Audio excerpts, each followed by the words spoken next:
مفتی صاحب، مجھے آپ سے ایک ضروری بات کرنی ہے اور وہ میں سب کے سامنے نہیں کر سکتا۔ میں پہلے بھی آیا ہوں لیکن بات کرنے کا موقع نہیں ملا۔ اتنی لمبی تو بات کر، پھر پچھلے جمعے آیا لیکن آپ نہیں تھے، آج پھر آیا ہوں۔ اگر آپ آج اکیلے میری بات سن لیں آپ کی مہربانی ہوگی۔ مجھے کسی چیز کی اجازت لینی ہے، دراصل میں تھوڑا دور سے آتا ہوں۔ کہاں بھائی، پورا لیٹر میں وہ بات ہی لکھ دیتے۔ کہاں، کون صاحب ہیں یہ؟ اچھا 2 منٹ ملتے ہیں۔ پیسے ویسے کا تعاون نہیں کرتا میں، یہ بتا دوں، یہ پہلے بتا دوں۔ اگر اس سلسلے میں ملنے آئے تو ایک دھیلا نہیں ملے گا۔ تعاون کرتا ہوں تو وہ جو آئے تو اس کے ساتھ نہیں کرتا، جس کا مجھے خود سے پتہ چل جائے غریب مسکین ہے اس کے ساتھ تعاون کرتا۔ پالیسی یہ بنائی ہوئی ہے، کیونکہ میں نے 2-4 دفعہ ایسے کیا تو پھر میرے لیے مصیبت بن گئی۔ اسلام میں 1.25 لاکھ کلمے کی کیا حیثیت ہے؟ کیا مطلب 1.25 لاکھ؟ فضائل اعمال میں لکھا ہے نا 1.25 لاکھ کلمہ، وہ 70,000 یا 1.25 لاکھ ایسے ہیں نا، تو وہ حدیث سند کے لحاظ سے ٹھیک نہیں۔ کیا ہم مرنے سے پہلے اپنے لیے کچھ پڑھ کر رکھ سکتے ہیں یا نہیں؟ کیونکہ مرنے کے بعد کوئی بھی پڑھ کر نہیں بخشا چاہیے، نہیں بخشتا چاہے وہ اولاد۔ ان کا مطلب ہے کہ آج کل مرنے کے بعد اولاد بھی ایصال ثواب نہیں کرتی، تو ہم خود اپنے لیے غریبی میں ایصال ثواب ایڈوانس میں کر کے رکھیں۔ تو بھائی وہ ضرورت نہیں ہے، وہ تو جو پڑھ رہے ہو وہ ایصال ثواب ہی ہے، وہ قبر میں ہی کام آئے گا۔ یعنی ان کا مقصد ہے میں تلاوت کروں اس نیت سے کہ اس کا ثواب مجھے ملے، تو وہ تو مل رہا ہے بھائی، وہ اور ثواب دنیا میں تھوڑی، وہ تو قبر میں جانے کے بعد ہی ملے گا۔ تو اس تکلف کی ضرورت نہیں ہے، پہلے کم ٹینشن ہے۔ میں نے اب تک 9,000 مرتبہ کلمہ اور 9,000 مرتبہ استغفار پڑھا ہے، اور میں اپنے لیے رکھوں یا ہدیہ کر دوں؟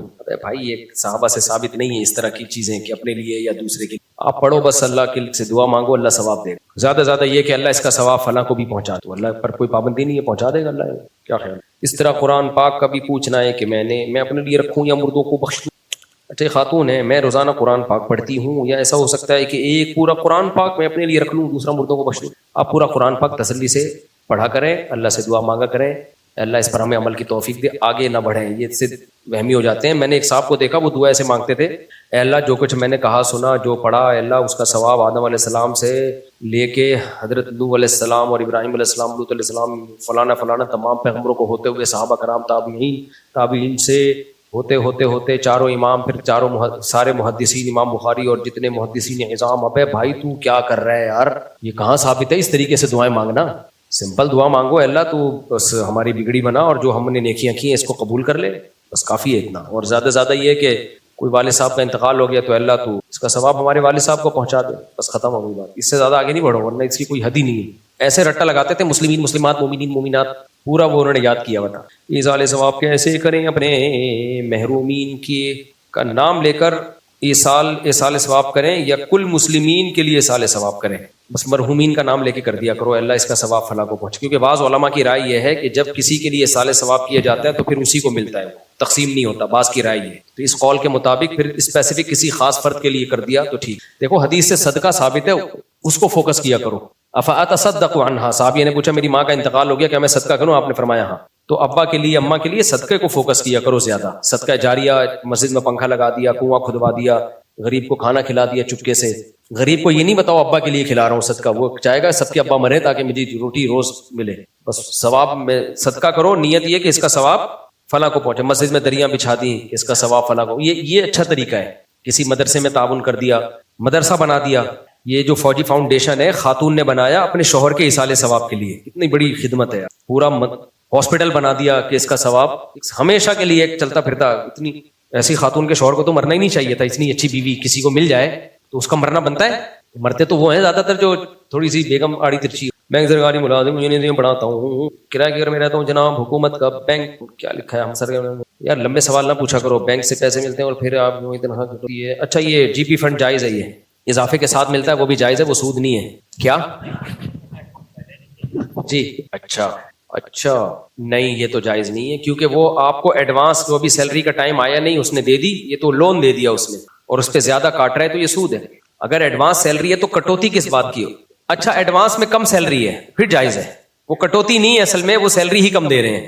یہ ایسے ہی ہے جیسے قسطوں کے کاروبار میں کیش پہ قیمت کم ہوتی ہے، قسطوں پہ زیادہ ہوتی ہے، لیکن اسی وقت طے ہو جاتا ہے، پھر تو اشکال نہیں ہونا چاہیے اس پہ۔ پھر بھی میں وہ ان کے ورڈ یوز کرنے سے کچھ نہیں ہوتا۔ زمزم کو شراب کہنے سے شراب نہیں بن جاتی، شراب کو زمزم کہنے سے وہ زمزم نہیں بن۔ بخاری شریف و مسلم شریف کو صحیحین کیوں کہتے ہیں؟ اس لیے کہ ان کی تمام حدیثیں صحیح ہیں، امت کا اس پر اجماع ہے۔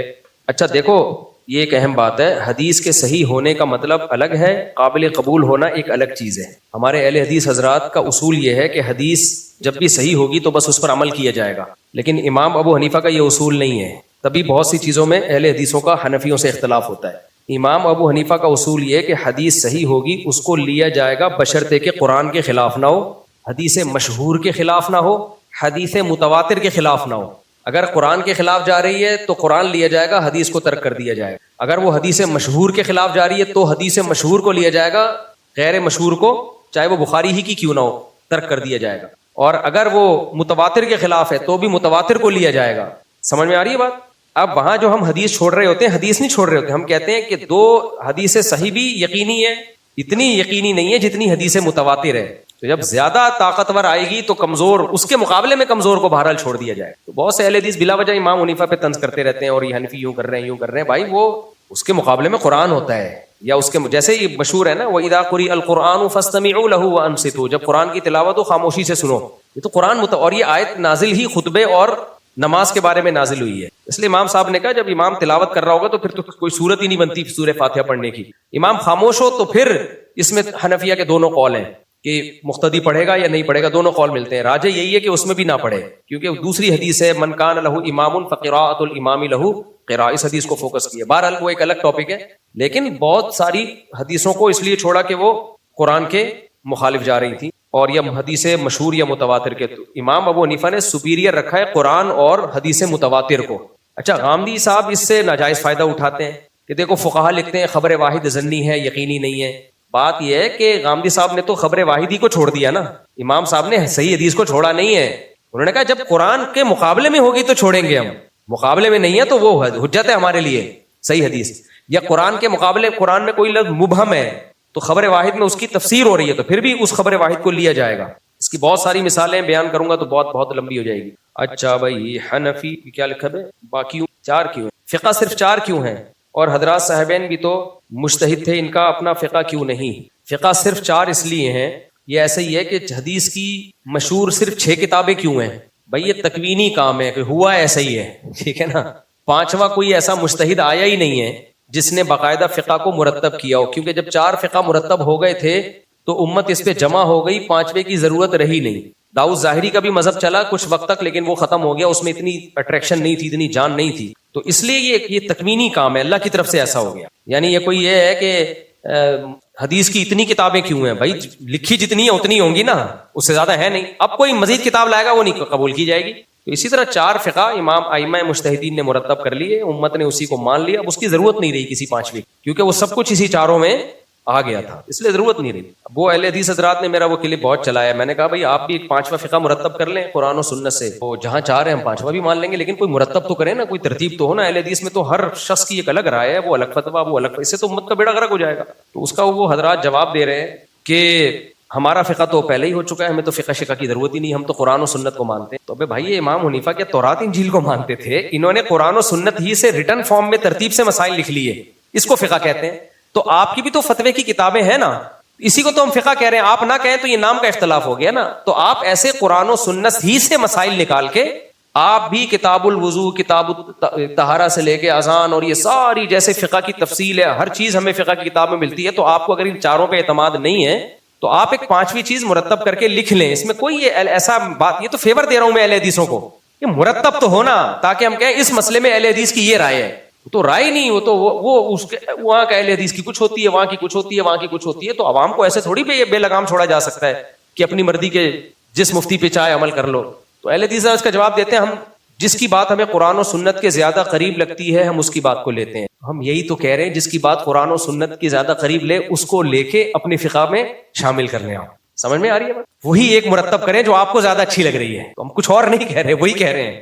تو وہ کہہ رہے نہیں ہماری جو ہے نا وہ مرتب ہوئی ہوئی ہے یا ہے ہی نہیں، ہمیں ضرورت ہی نہیں. پھر وہ یہ بھی جواب دیتے ہیں کہ صحابہ کرام سے پہلے کون سا فقہ 4 اماموں سے پہلے کون سا فقہ مرتب تھا. بالکل ایسے ہی ہے جیسے منکرین حدیث کہتے ہیں کہ حدیث کی کتابیں بعد میں لکھی گئی ہیں. صحابہ کے دور میں حدیث کی کتنی کتابیں تھیں؟ اگر آپ کو ایک کتاب تھی تو یہ والی تو نہیں تھی نا، پھر بھی بخاری مسلم تھوڑی تھی. ابو بکر کے دور میں تو قرآن بھی مرتب شکل میں نہیں لکھا گیا تھا، جب ضرورت ہوئی تو لکھا گیا. تو ایسے ہی جب امت دنیا میں پھیلی ہے تو اسلامی قانون کو بھی A to Z مرتب ہو کے لکھا گیا. امام صاحب کے شاگرد، اچھا یہ بھی کہتے ہیں امام حنیفہ کی تو کتاب ہی نہیں ہے. اس سے کیا فرق پڑتا ہے اگر ان کے شاگردوں نے ان کتاب لکھ کے ان کے اقوال کو جمع کر لیا؟ تو اس میں کیا ہے؟ بیکار باتوں میں الجھایا جاتا ہے بلا وجہ. امام صاحب کی تو کوئی کتاب ہی نہیں، کوئی فرق نہیں پڑتا کتاب نہ ہو، ان کے شاگرد، ان کی تحقیق تو ہے نا. امام محمد نے 6 کتابیں لکھی ہیں جو آج تک چلی آ رہی ہیں، تو وہ اس میں امام حنیفہ کے اقوال بھی ہیں، امام یوسف کے بھی ہیں، امام محمد کے بھی ہیں، اور دلائل سے ان کے تجزیے بھی ہیں. پھر اس پہ بہت کام ہوا ہے، تو پوری خلافتیں چلی ہیں اس پہ. تو میرا یہ مطالبہ جو اہل حدیث حضرات سے ان کے فیور میں ہے کہ بھائی ہم مان لیں گے بہت سے، کیونکہ دیوبندی بڑی شدت برتتے ہیں اہل حدیث کے بارے میں، ان کو اہل سنت سے خارج کر دیتے ہیں. ہم تو خارج نہیں کر رہے، لیکن ہم کہہ رہے ہیں امت کو بے لگام نہیں ہم ہونے دیں گے کہ وہ وہاں سے فتویٰ، بہت سے اہل حدیث مجھ سے فتویٰ لے رہے ہوتے ہیں، مجھ سے پوچھ رہے ہوتے ہیں. میں کہتے ہیں مجھ سے کیوں پوچھ رہے ہو بھائی؟ کہہ رہے ہیں بھائی ہمیں جہاں سے بھی، تو یہ تو نہیں بات ہوئی نا کہ جہاں سے بھی مل جائے. کہتے ہیں ہمیں جو قرآن و سنت بیان کرے گا. آپ کو اگر یہ پتا چل رہا ہے کہ یہ اس کی دلیل صحیح ہے، اس کی دلیل غلط ہے، تو آپ خود مجتہد ہیں. پھر تو آپ کو کسی سے فتویٰ لینے کی ضرورت ہے ہی نہیں. آپ تو پھر خود بخاری سامنے رکھ کے فیصلہ کرو نا. آپ کیوں ایک وراثت کا مسئلہ یہ قرآن دیکھ کے نہیں بتا سکتے، مفتی کی ضرورت پڑتی ہے. آپ سورہ نساء میں یوصیکم اللہ فی اولادکم پورا رکوع ہے وراثت کی، اللہ نے مسائل بیان کیے ہیں. آپ کے ابا جب مرتے ہیں تو کیوں مفتیوں سے رابطہ کرتے ہو؟ قرآن کا ترجمہ پڑھو نا، بولو اللہ نے صاف بالکل واضح بتایا، پھر بھی نہیں سمجھ میں آتا پبلک کے. اس سے پتہ چلتا ہے قرآن میں جو مسائل کا علم ہے وہ آسان نہیں ہے. یہ جو قرآن نے کہا ہے نا وَلَقَدْ يَسَّرْنَا الْقُرْآنَ لِلذِّكْرِ فَهَلْ مِن مُدَّكِرٍ، ہم نے قرآن کو آسان کر دیا ہے.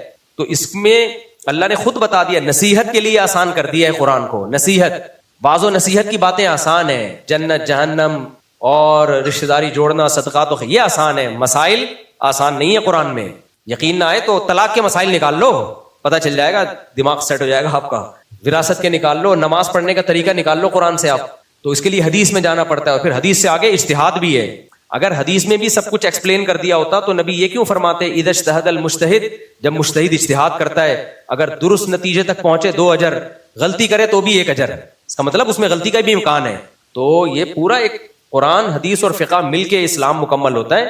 تو قرآن حدیث تو ہم سب کے سامنے آگے، اس میں فہم کہ اس سے نکالا کیا جا رہا ہے. تو وہ جو فہم ہے وہ ہم کہتے ہیں مجتہدین کی فہم آج کے مولویوں کی رائے پر مقدم ہو.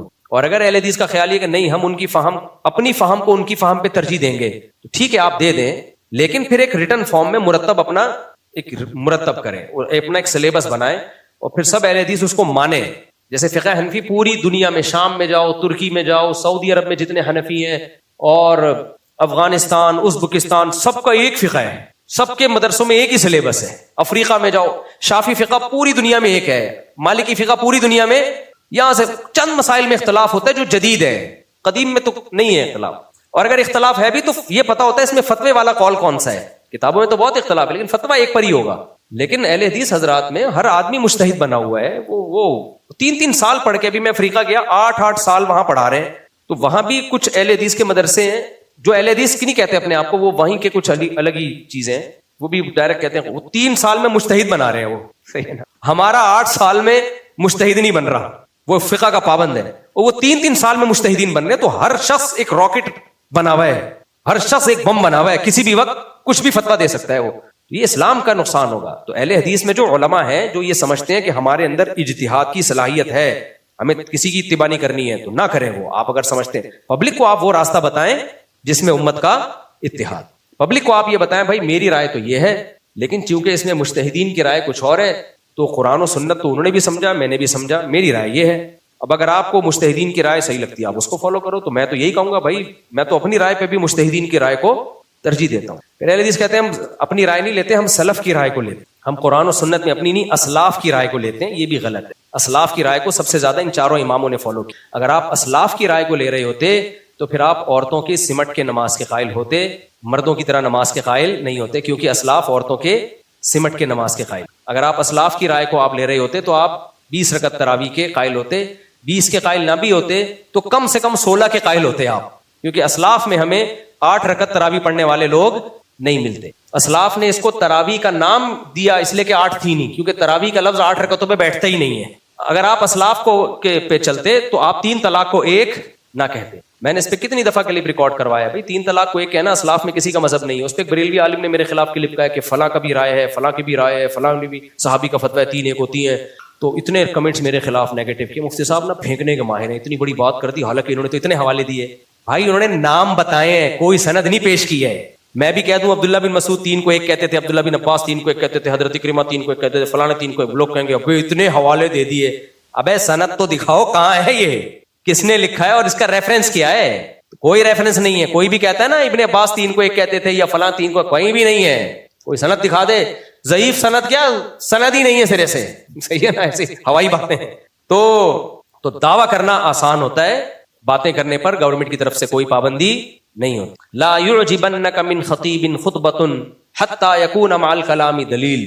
شاعر نے کہا ہے کہ کسی خطیب کا خطبہ, اس کا اسٹائل تمہیں دھوکے میں نہ ڈالے جب تک کہ اس کے اپنے دعوے پر اپنی بات کے ساتھ دلیل پیش نہ کر دے. وہ دلیلیں دے رہے ہوتے ہیں, فلاں دیوبندی نے بھی لکھا 3 ایک ہوتی ہیں, اور فلاں صحابی کا بھی رائے تھی, اور فلاں محمد بن اسحاق کی بھی رائے تھی کہ 3 ایک ہوتی. محمد بن اسحاق امام کب سے ہو گیا فقہ کا بھائی؟ وہ تو ایک راوی ہے, مورخ ہے محمد بن اسحاق, جس کے بارے میں بڑا اختلاف ہے کہ وہ ثقہ تھا بھی یا نہیں تھا. اگر اس نے 3 کو ایک کہہ دیا تو وہ تو عام لوگوں کی طرح کا ایک شخص ہے, وہ تھوڑی اتنی بری, مورخین کی ایسی ویلیو تھوڑی ہوتی ہے. امام احمد حنبل کہتے ہیں محمد بن اسحاق کی حدیث احکام میں حجت ہی نہیں ہے, تو جس کی حدیث فقہی مسائل میں حجت نہ ہو اس کو آپ نے امام کیسے بنا دیا؟ عوام دیکھ رہی ہوتی ہے فلاں بن فلان کی بھی یہی رائے ہے, فلاں بھی, تو بھائی وہ اتنی بڑی چیز نہیں ہے کہ ان کی رائے کو کوئی ویلیو دی جائے. تو اس لیے دعوے ہی دعوے ہیں, کوئی بات ہے نہیں. اچھا میرے بھائی مفتی صاحب, آپ شادیوں اور فطرت میں بھی دیتے ہیں, مگر بہت سے بزرگوں اور اسکالرس کہہ رہے تھے کہ شادیوں اور لذت سکون میں پڑھنے کے بجائے جو لوگ اللہ کی رضا جہاد وغیرہ کے لیے ہر وقت تیار رہتے ہیں, زندگی سے پیار نہیں کرتے, تو وہی لوگ کام کرتے ہیں. تو یہ سن کر سمجھ نہیں آتا کہ کیا کرنا ہے, کیا درست ہے, میرا کھوپڑا گھوم جاتا ہے, احساس کمتری ہونے لگتی ہے. ان کا کہنا یہ ہے کہ آپ شادیوں کی ترغیب دیتے ہو, بچے پیدا کرو, شادیاں کرو, نیچر والی زندگی گزارو. بعض علماء کہتے ہیں کہ پھر دین کے کام کا نہیں رہے گا, آدمی جہاد میں جاؤ, یہ کرو وہ. بھائی صاحب یہ صحابہ جہاد بھی کرتے تھے, دے دنادن شادیاں بھی. نبی سے زیادہ کسی نے دین کا کام کیا ہے؟ 9 بیویاں ایٹ اے ٹائم رکھی, کیونکہ دین, شادیاں چھوڑ کے دین کرنا یہ رہبانیت ہے. یہ کیا ہے؟ یہ پادریوں کا فلسفہ ہے. پادریوں کے ہاں ایک بھی شادی نہیں ہوتی تھی, دین کے لیے وقف کرو. پھر اس کے جو سائڈ افیکٹ سامنے آنا شروع ہوئے تو اب انہوں نے ایک شادی کر لے, اس سے تو بہرحال انہوں نے اجازت دے دی. سارے پادری نہیں, کچھ پادری ایسے غلط ہو رہے. وجہ اس کی یہ کہ اسلام سب چیزوں کو فوکس کرتا ہے, سب چیزوں کو فوکس کرتا ہے. تو اسلام نے دین کے کام کے ساتھ ساتھ شادیاں کرنے کا حکم اس لیے دیا ہے. پہلی بات, جہاد میں تو سب سے زیادہ ضرورت ہے شادیوں کی, کیونکہ جہاد میں سب سے زیادہ مجاہدین شہید ہوتے ہیں. اگر بعد والے مجاہدین شادیاں نہ کریں تو ان بیواؤں کا کیا ہوگا؟ ان کے لیے ٹرسٹ بنیں گے, سارا چندہ جو جہاد میں خرچ ہونا تھا بیواؤں کی کفالت میں خرچ ہو, پھر ان کی عزتیں کیسے. تبھی صحابہ کے دور میں ایسے بھی ہوا ہے, ایک جنگ میں 10,000 مجاہدین شہید ہوئے ہیں, ان کی بیواؤں کا مسئلہ کبھی کھڑا نہیں ہوا. فوراً ایک نے 2 3 کر کے ان کو نمٹا دیا. وہ شہید ہوا, تیسرے نے کر لی. ہماری سوسائٹی میں ایک بندہ مر گیا نا, اس کی بیوہ کا بیڑا غرق. تو جہاد میں تو زیادہ ضرورت ہے شادیاں کرنے کی, ٹھیک ہے نا, تاکہ ان بیواؤں کو ٹھکانہ ملے. اور دوسری بات یہ کہ اسلام چونکہ سب کو دیکھ کے حکم بناتا ہے, اسلام کوئی 2 باتیں اور ہیں. نمبر 1, بیواؤں کا ٹھکانہ کیا ہوگا, عورتیں بھی تو پیدا ہو رہی ہیں نا. اگر آپ دین کے کام میں لگ گئے, مثال کے طور پر آپ نے کہا میں بد نظری کے خلاف بیانات کروں گا, زنا کو سوسائٹی سے ختم کروں گا, میں فل جت جاؤں گا, اس میں شادیاں وادی نہیں کروں گا میں, تو آپ کتنا ہی بیان کر رہے ہوگے نا. جب لڑکیوں کی طلاق ہوگی, بیوہ ہوں گی, وہ خود زنا پہ مجبور ہوں گی. آپ نے, یہ ایسے ہے جیسے میں چوری کی روٹی کے خلاف بیان کروں گا, کھانا نہیں کھانے دوں گا, تاکہ میں پورا بیان چوری کی روٹی کے خلاف میرا بیان ہے. دوبارہ مثال سمجھاتا ہوں. مجھے کسی نے کہا مفتی صاحب تندوروں سے روٹیاں بہت چوری ہو رہی ہیں, لوگ کھانا نہاری چوری کر کے بھاگ جاتے ہیں, لہذا آپ اس پہ بیان کرو کہ روٹیاں لوگ چوری نہ کریں. میں نے کہا ٹھیک ہے, میں اب شادیاں نہیں کروں گا, قوم کو چوری سے توبہ کرواؤں گا. میں سارا بیان میں کس پہ کروں گا کہ روٹی چوری نہیں کرو, اور اب میں کھانا پینا بھی چھوڑ دوں گا, کیونکہ کھانے پینے میں جو ٹائم لگتا وہ ٹائم بھی میں بیان میں لگاؤں گا چوری کے خلاف کہ روٹی چوری نہ کرو. نتیجہ کیا نکلے گا؟ جب مجھے بھوک لگنا شروع, کیونکہ میں بھی آدمی ہوں, میرا بھی پیٹ ہے, سب سے پہلے خطرہ یہ کہ میں جو بیان کر رہا ہوں نا وہ خود ہی چوری میں پڑے گا. ایک دن دل برداشتہ ہو جائے گا, یار برداشت سے باہر ہو گیا, چوری کر کھا روٹی. اور جن کو میں بیان کر رہا ہوں نا چوری نہیں کرو, ان کو بھی میں نے منع کیا, کھانا کھانے میں نہیں لگنا, روٹیاں خریدنا, لائن میں لگنا, یہ ٹائم ویسٹ, سارا فوکس دین کی خدمت میں لگاؤ, چوری کو سوسائٹی سے ختم کرو. خدا کی قسم وہ خود چور بن جائیں گے تھوڑے دنوں میں, کیونکہ بھوک ختم نہیں ہو سکتی. تو اب دین کی خدمت میں زنا ختم کرنا ہے یا نہیں؟ تو میں نے کیا کیا, زنا کو فوکس بنایا کہ میں زنا سوسائٹی سے ختم کروں گا. اب میں نے دیکھا یار میرا ایک شاگرد نے شادی کر لی ہے, اب وہ زنا کے خلاف تو بیان زیادہ کر نہیں رہا, پہلے 1 گھنٹہ بیان کرتا, آدھے گھنٹے بعد گھر سے فون آ جاتے انڈے لیتے ہوئے آئیے. میں نے کہا تو طلاق دے, اکیلا زندگی گزار. کیا وہ خود زنا میں پڑے گا کہ نہیں پڑے گا؟ تو یہ آپ کی بنایا ہوا فلسفہ ہے کہ ہم دین کی خدمت کریں گے, شادیاں نہیں کریں گے. بھائی شادیاں کرنے سے سوسائٹی میں جرائم کم ہوتے ہیں, زنا ختم ہوتا ہے, چوریاں کرپشن کم ہوتی ہیں, ڈرگس, کیونکہ خاندان بنتا ہے تو بہت ساری چیزوں سے ایک دوسرے کو روکتا ہے. تو اسلام کو پتا ہے کہ شادیاں کرنے سے دین کی خدمت زیادہ ہوگی. دیکھنے میں لگ رہا ہوگا خدمت نہیں ہو رہی ہے, لیکن پریکٹیکلی ہو رہی ہوگی, سوسائٹی سے جرائم ختم ہو رہے ہوں گے. اور تیسری بات یہ کہ اسلام نے شادیوں کو اس لیے بھی فوکس کیا ہے کہ ہم ہمیشہ کے لیے نہیں آئے ہیں دنیا میں, ہم روز بروز ہماری عمر بڑھتی جا رہی ہے, بوڑھے ہو کے قبر میں پہنچنے ہیں. اسلام کہہ رہے ہیں آپ جتنی بھی دین کی خدمت کر لو, نئی نسل نے آنا ہے تو آپ کی نسل آئے گی, وہ آپ کے مذہب پر, آپ کے عقیدے پر ہوگی. اگر آپ نے نسل نہیں بڑھائی تو دنیا میں کفر کا گروتھ ریشو بڑھے گا. دین کی خدمت بہت زیادہ ہوگی, اس کا آؤٹ پٹ بہت کم ہوگا. بات سمجھ میں آ رہی ہے؟ دین کی خدمت میں آپ کی محنت بہت ہوگی, آؤٹ پٹ کیا ہوگا, اگلی نسل میں بہت کم ہوگا. اور اگر آپ نے گروتھ ریشو بڑھا دیا, محنت آپ کی دین کے لیے کم ہوگی, آؤٹ پٹ بہت. ابھی مجھے ایک بات بتاؤ, اتنے سارے لوگ جو ہم مسلمان ہیں, پاکستان میں کتنی آبادی ہے؟ بس یہ بات کر کے بیان ختم کر رہا ہوں. 24 کروڑ. ان میں سے کتنے کروڑ مسلمان ہوں گے؟ 20 کروڑ تو مرے سے مرے ہوں گے ہی نا. تو یہ 20 کروڑ مسلمان کیا یہ کنورٹڈ ہے؟ کہ پتہ ہے کیوں ہے؟ ہمارے ماں باپ نے شادیاں کی اور بچے پیدا کیے, یہ اس لیے. سمجھ رہے ہو؟ اگر وہ اتنی نسل نہ بڑھاتے, دین کی خدمت میں لگے رہتے, آج ہم 10 کروڑ ہوتے ہیں. اور غیر مسلم اور مسلم کا ریشو کچھ وقت کے بعد جا کے برابر ہو جاتا. تو اسلام چاہتا ہے ریشو کس کا زیادہ رہے, کیونکہ آبادی میں جس کا ریشو زیادہ ہوگا کلچر اسی کا چلے گا. آبادی ایک بہت بڑی پاور ہے, تبھی تو سیاستدان لوگ اپنے لوگوں کو بڑھانے کی کوشش کر رہے ہوتے ہیں. سمجھ رہے ہو نا؟ ووٹ بینک کراچی میں گورنمنٹ نے کہا کہ یہاں 1.5 کروڑ لوگ ہیں, پورا کراچی چیخ اٹھانا, اب ہم لوگ 3.5 کروڑ ہیں, تم جھوٹ کیوں بول رہے ہو 1.5 کروڑ ہے؟ تو کراچی والے کیوں بتا رہے ہیں کہ ہماری آبادی زیادہ ہے؟ بھائی آبادی زیادہ ہوگی تو ہمیں مانا جائے گا کہ ان کے حقوق بھی کیا ہیں, زیادہ ہیں, ان کی پاور بھی کیا ہے, زیادہ ہے. تو یہ دنیا اس پہ آئی ہے. ہمارے والے چونکہ دم ہلانے والے, ان کو پتہ ہی نہیں دنیا میں ہو کیا رہا ہے. تو اس لیے اسلام نے یہ بھی کہا ہے کہ بھائی تم مر جاؤ گے تو آگے بھی نسل ہوگی تمہاری, تو کل ہم, میرے باپ شادی نہ کرتا, اولاد نہ ہوتی, میں تھوڑی دین کی خدمت کر رہا ہوتا. میں تو 30 نمبر پہ پیدا ہوا ہوں, 30 نمبر. تو 2 بچوں کے بعد اگر میرے والد کی اولاد نہ ہوتی تو میں تو نہیں آتا. اور میرے والد صاحب دین کی پوری فوکس کر کے نا کہ 2 بچے ہی اچھے دین کی خدمت کرو. والد صاحب کے دنیا سے جاتے ہی وہ دین کی خدمت بھی کیا ہو جانی تھی, ختم. میرے والد صاحب نے تھوڑی خدمت کی, تبلیغ میں وقت لگایا, اتنے بچے ہوئے, ایک کو عالم بنا دیا. تو اب رزلٹ کے اعتبار سے خدمت کم ہو رہی ہے, زیادہ ہو رہی ہے؟ تو بھائی کام تو لوگ کرتے ہیں, تو لوگ مارکیٹ میں آئیں گے تو کام ہوگا. گروتھ ریشو کم ہوگا تو کام ہی نہیں ہوگا. ورک کی ڈیفینیشن کیا ہے؟ ورک جو نیچر کام کر رہی ہوتی ہے نا, اس کو ورک نہیں کہا جاتا. ورک جو بندے کام کر رہے ہوتے ہیں اس کو ورک کہا جاتا ہے. سمجھتے ہو؟ تو ورک زیادہ ہوگا تو فیکٹریوں کے پہیے بھی گھومیں گے, اور ورک کرنے والے گدے گھوڑے ہوتے ہیں, انسان ہوتے ہیں. انسان ہوتے ہیں تو وہ گدے گھوڑوں کو بھی صحیح استعمال کرتے ہیں. اگر انسان نہ ہو تو گدے بھی اپنی مرضی سے جا رہے ہوتے ہیں. میں نے جنگل کے گدے دیکھے ہیں, زیبرا جس کو کہا جاتا ہے, اتنے آرگنائز گدھے ہیں یار. چلو پھر یہ آپ جمع کرا دیں, میں تسلی سے پڑھوں گا اس کو, پھر آپ زبان سے بتا دیں. بلیاں ہاں بلیاں رکھی ہوئی ہیں, نہیں بچے پر باپ کی اطاعت لازم ہے, اس کو چاہیے نکالے گھر. نہیں بچہ غلط کر رہا ہے, اگر ابا کو گھر میں بلیاں پسند نہیں ہے تو بچے پر لازم ہے کہ وہ گھر سے باہر نکالے, بچے سمیت بلیوں کو گھر سے باہر نکالے. تھیلے میں بچہ بھی ڈالیں, بلیاں بھی ڈالیں, ان کو کہیں پہاڑ پہ رکھ کے آئے تو پھر تو ہم پولیس کا کیس, میں کیا کر سکتا ہوں, بچہ آپ کا ہے. نہیں اس کو میرے پاس لے آئے, میں اس کو تھیلے میں ڈال کے بلیوں کے ساتھ ہی لے آئے. دیکھیں اب جب باپ کا بھی فون نہیں اٹھا رہا تو میرا تو بچہ ہی نہیں ہے, جب باپ کی نہیں سن رہا تو میری کہاں سے سن. میں دعا کرتا ہوں. یہ بڑا اہم سوال ہے. کہہ رہے ہیں اگر مسلمان برحق ہیں تو پوری دنیا میں عیسائیت زیادہ کیوں ہے؟ تو یہ اس کی علامت نہیں ہے دنیا میں زیادہ عیسائیت کا ہونا کہ آپ برحق ہیں. یہ تو کہنا پہلے اس اصول کا صحیح ہونا تو ثابت کرو کہ جو دنیا میں زیادہ ہوتا ہے وہ برحق ہوتا ہے. یہ کوئی پیمانہ تھوڑی ہے. دنیا میں چور زیادہ ہیں یا نیک لوگ زیادہ ہیں؟ دیکھو کتنے ملکوں میں لائٹ چلی جاتی ہے نا, جن کو ہم بڑا نیک سمجھتے ہیں, دنا دن چوریاں شروع. شرابی زیادہ ہیں یا شراب سے بچنے والے زیادہ ہیں؟ آپ مجھے بات بتائیں. شرابی زیادہ ہیں. پورا دنیا کا ریشو نکال, غیر مسلموں کو بھی اس میں شامل. تو کیا شراب صحیح ہے؟ دنیا میں نکاح کرنے والے زیادہ ہیں یا زنا کرنے والے زیادہ ہیں؟ اب زنا کرنے والے زیادہ ہو گئے ہیں. کیا زنا کرنا ٹھیک ہے؟ تو یہ کوئی دلیل ہے ہی نہیں. اور دوسری بات, عیسائیت دنیا میں زیادہ ہے لیکن پریکٹسنگ عیسائی دنیا میں 4-6 بچے ہوں گے. صرف اتنے عیسائی ہیں کہ ہم یعنی کرسچن ماں باپ کے یہاں پیدا ہوئے ہیں, منہ سے بولتے بھی نہیں اپنے آپ کو عیسائی, چرچ کبھی زندگی میں بھی نہیں گئے. مسلمان عیسائیت کے بعد دوسرا بڑا مذہب ہے لیکن 99% پریکٹسنگ ہے. میں نہیں کہہ رہا 100% اسلام کو فالو کرتے ہیں, لیکن میجر حکام میں فالو کرتے ہیں. ہماری جمعے کے دن مسجدیں دن بری بھی ہوتی ہیں. رمضان آتا ہے پوری دنیا کو پتہ چلتا ہے رمضان آ گیا ان کا. عیسائیوں کا رمضان پتہ چلتا ہے کبھی کب روزے آئے کب گئے. تو ہمارا تو پورا سیٹ اپ پوری دنیا میں جہاں بھی جاؤ, جس مسجد میں امریکہ کینیڈا میں نماز پڑھی کہنے پہ چرچ تھا, عیسائیوں نے ہمیں بیچ دیا کہ بندہ ہی نہیں آتا. تو پریکٹس کون کر رہا ہے؟ تو آپ یہ سوال ان پہ گھما دیں کہ پوری دنیا میں فالو سب سے زیادہ محمد صلی اللہ علیہ وسلم کو کیا جاتا ہے یا کرسچینٹی کو کیا جاتا ہے؟ آج صاف واضح ہے. فالو کس کو کیا جاتا ہے دنیا میں سب سے زیادہ؟ سید الانبیاء محمد صلی اللہ علیہ وسلم. عیسائی پادریوں کی داڑیاں نہیں ہیں, حالانکہ عیسیٰ علیہ السلام کی داڑھی تھی. عیسیٰ علیہ السلام نکاح کے قائل تھے, زنا کے قائل نہیں تھے. عیسائیوں میں زنا زیادہ ہے اور مسلمانوں میں نکاح زیادہ ہے. عیسائیوں میں شراب زیادہ ہے, مسلمانوں میں شراب سے بچنے کا ریشو زیادہ ہے. عیسائیوں میں چرچ جانے کا ریشو کم ہے, مسلمانوں میں مسجد جانے کا ریشو 20 گنا زیادہ ہے.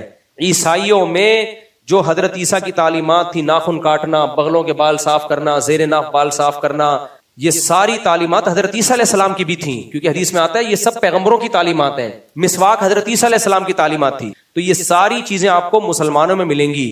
عیسائیوں میں تو میں نے بتایا کہ میں نے آسٹریلیا میں ایک آدمی نے بنیان پہنا ہوا تھا, میں نے کہا یہ جوتے کا ڈبہ نکالنا, جب اس نے یوں کیا ہے نا, تو ابھی میں افریقہ کے جنگلوں سے آیا ہوں, میں نے کہا ادھر کا ولاگ بننا چاہیے, ادھر جنگلوں میں بے ہوش ہوتے ہوتے بچا ہوں. کسی قوم کا مذاق اڑانا مقصد نہیں ہے. یہ ساری چیزیں مسلمانوں میں زیادہ ہیں. مسلمانوں کی عید دیکھ لو, عیسائیوں کی عید دیکھ لو. مسلمانوں کی عید اسی طرح ہے جیسے 1400 سال پہلے تھی. عیسائیوں کی عید تبدیل ہو چکی ہے, تو کرسمس جس طرح سے ہو رہی ہے رات کے وقت, حالانکہ مذہبی تہوار ہمیشہ دن میں ہوتے ہیں, رات کو ہوتے ہی نہیں ہیں. ان کی تو سب کچھ فنش ہو گیا, ختم ہو گیا. ہمارا تو سب ایز اٹ از باقی ہے. ہمارے نبی کی تعلیمات باقی ہیں, ہمارے پاس قرآن باقی ہے, ساری چیزیں باقی ہیں. اور ہم حضرت عیسیٰ کو ریسپیکٹ بھی ان سے زیادہ دیتے ہیں. ایک عیسائی نے مذاق اڑایا دیوبند کے ایک عالم کا نا, کہ تمہاری کیا اتنی بڑی داڑھی. انہوں نے کہا کہ کیسا چہرہ بنایا, انہوں نے کہا ویسا جیسا عیسیٰ علیہ السلام کا چہرہ ویسا بنایا. ٹھیک ہے, تو پریکٹسنگ عیسائی تو بہت تھوڑے سے, ابھی میں نے وہ ایمش قوم ہے نا امریکہ کی, ان کا ولاگ بنایا, تھوڑے سے لوگ رہ گئے پریکٹسنگ.